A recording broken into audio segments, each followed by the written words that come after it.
Good morning. Since we finished reading the tale of Despero, I'm going to pick up with a new read aloud. So we are going to start James and the Giant Peach today. I thought this one would be fun to do because there is a movie on it. So after you listen to the book through YouTube, you guys can go and watch the movie and you can see if it's similar, if it's different, or what. So we will pick up today with the first few chapters. Chapter 1. Until he was 4 years old, James Henry Trotter had had a happy life.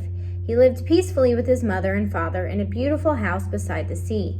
There were always plenty of other children for him to play with, and there was the sandy beach for him to run about on, and the ocean to paddle in. It was the perfect life for a small boy. Then one day, James's mother and father went to London to do some shopping, and there a terrible thing happened. Both of them suddenly got eaten up in full daylight, mind you, and on a crowded street by an enormous, angry rhinoceros which had escaped from the London Zoo. Now this, as you can well imagine, was a rather nasty experience for two such gentle parents, but in the long run it was far nastier for James than it was for them. Their troubles were all over in a jiffy. They were dead and gone in 35 seconds flat. Poor James, on the other hand, was still very much alive, and all at once he found himself alone and frightened in a vast, unfriendly world. The lovely house by the seaside had to be sold immediately, and the little boy, carrying nothing but a small suitcase containing a pair of pajamas and a toothbrush, was sent away to live with his two aunts. Their names were Aunt Sponge and Aunt Spiker, and I am sorry to say that they were both really horrible people. They were selfish and lazy and cruel, and right from the beginning they started beating poor James for almost no reason at all. They never called him by his real name, but always referred to him as, "You disgusting little beast," or "You filthy nuisance," or "You miserable creature," and they certainly never gave him any toys to play with, or any picture books to look at. His room was as bare as a prison cell. They lived, Aunt Sponge, Aunt Spiker, and now James as well, in a queer ramshackle house on the top of a high hill in the south of England.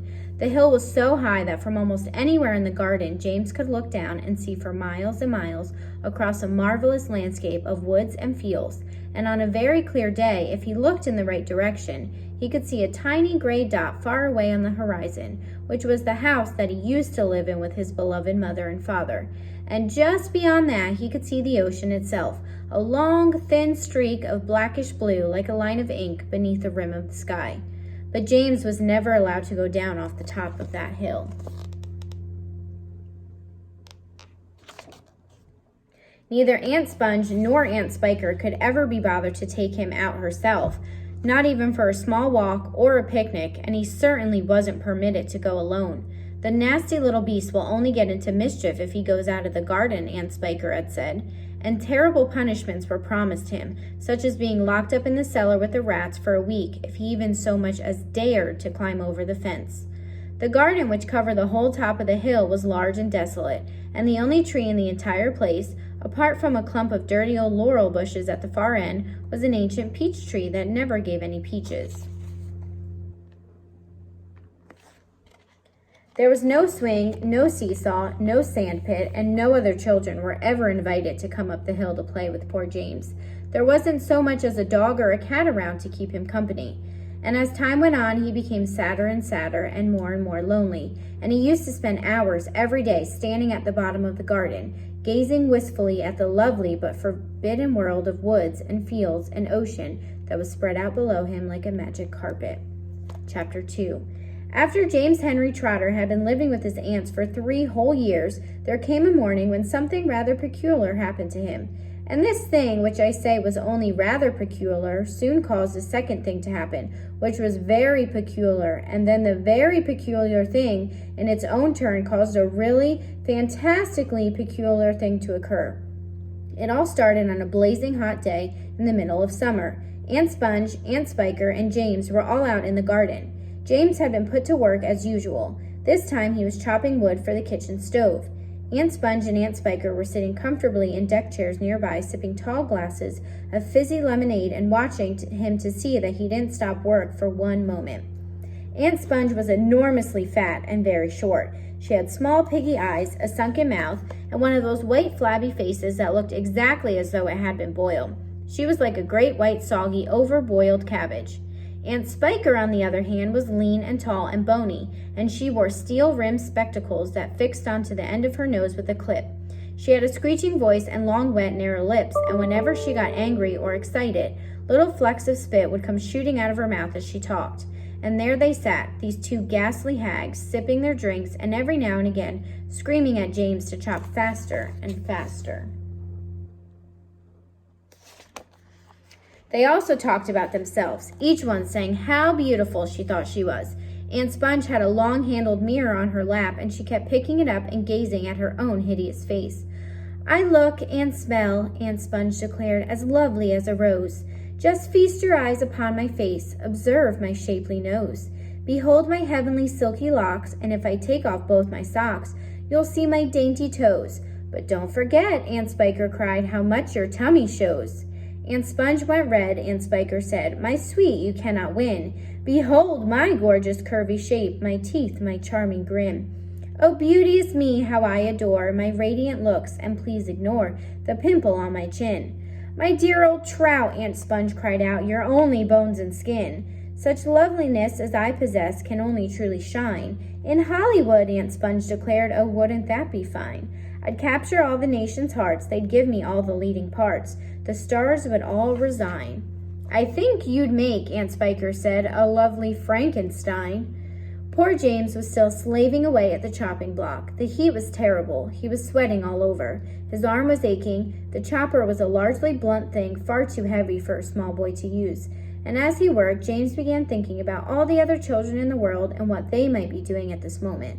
Some would be riding tricycles in their gardens, some would be walking in cool woods and picking bunches of wildflowers, and all the little friends whom he used to know would be down by the seaside, playing in the wet sand and splashing around in the water. Great tears began oozing out of James's eyes and rolling down his cheeks. He stopped working and leaned against the chopping block, overwhelmed by his own unhappiness. "What's the matter with you?" Aunt Spiker screeched, glaring at him over the top of her steel spectacles. James began to cry.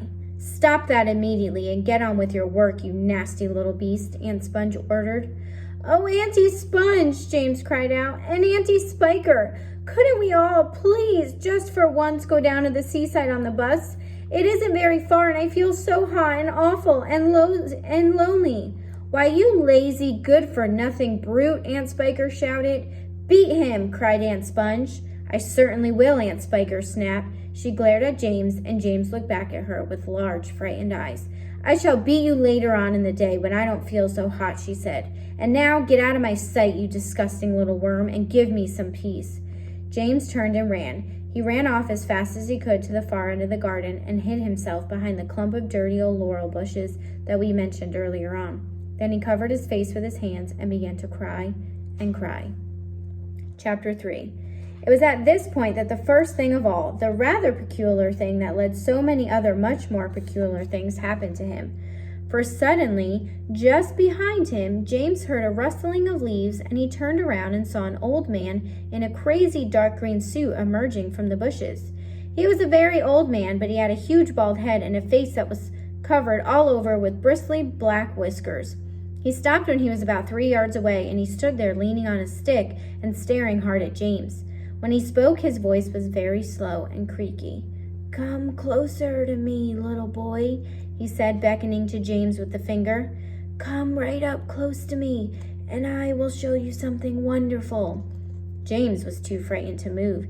The old man hobbled a step or two nearer, and then he put a hand into the pocket of his jacket and took out a small white paper bag. "You see this?" he whispered, waving the bag gently to and fro in front of James's place. "You know what this is, my dear? You know what's inside this little bag?" Then he came nearer still, leaning forward and pushing his face so close to James that James could feel breath blowing on his cheeks. The breath smelled musty and stale and slightly mildewed, like air in an old cellar. "Take a look, my dear," he said, opening the bag and tilting it towards James. Inside it, James could see a mass of tiny green things that looked like little stones or crystals, each one about the size of a grain of rice. They were extraordinarily beautiful, and there was a strange brightness about them, a sort of luminous quality that made them glow and sparkle in the most wonderful way. "Listen to them. the old man whispered. Listen to them move. James stared into the bag, and sure enough, there was a faint rustling sound coming up from inside it. And then he noticed that all the thousands of little green things were slowly, very, very slowly stirring about and moving over each other as though they were alive. There's more power and magic in those things in there than in all the rest of the world put together, the old man said softly. But, what are they? James murmured, finding his voice at last. Where do they come from? Aha, the old man whispered. You'd never guess that. He was crouching a little now and pushing his face still closer and closer to James until the tip of his long nose was actually touching the skin on James's forehead. Then suddenly he jumped back and began waving his stick madly in the air. Crocodile tongues, he cried. 1,000 long, slimy crocodile tongues boiled up in the skull of a dead witch for 20 days and nights with the eyeballs of a lizard. Add the fingers of a young monkey, the gizzard of a pig, the beak of a green parrot, the juice of a porcupine, and 3 spoonfuls of sugar. Stew for another week and let the moon do the rest. All at once, he pushed the white paper bag into James's hands and said, Here, you take it. It's yours. Chapter 4. James Henry Trotter stood there clutching the bag and staring at the old man. And now, the old man said, all you've got to do is this. Take a large jug of water and pour all the little green things into it. Then very slowly, one by one, add 10 hairs from your own head. That sets them off. It gets them going. In a couple of minutes, the water will begin to froth and bubble furiously, and as soon as that happens, you must quickly drink it all down, the whole jugful, in one gulp. And then, my dear, you will feel it churning and boiling in your stomach, and steam will start coming out of your mouth. And immediately after that, marvelous things will start happening to you. Fabulous, unbelievable things, and you will never be miserable again in your life, because you are miserable, aren't you? You needn't tell me. I know all about it. Now off you go and do exactly as I say, and don't whisper a word of this to those 2 horrible aunts of yours. Not a word. And don't let those green things in there get away from you either, because if they do escape, then they will be working their magic upon somebody else instead of upon you. And that isn't what you want at all, is it, my dear? Whoever they meet first, be a bug, insect, animal, or tree, that will be the one who gets the full power of their magic. So hold the bag tight. Don't tear the paper. Off you go. Hurry up. Don't wait. Now's the time. Hurry.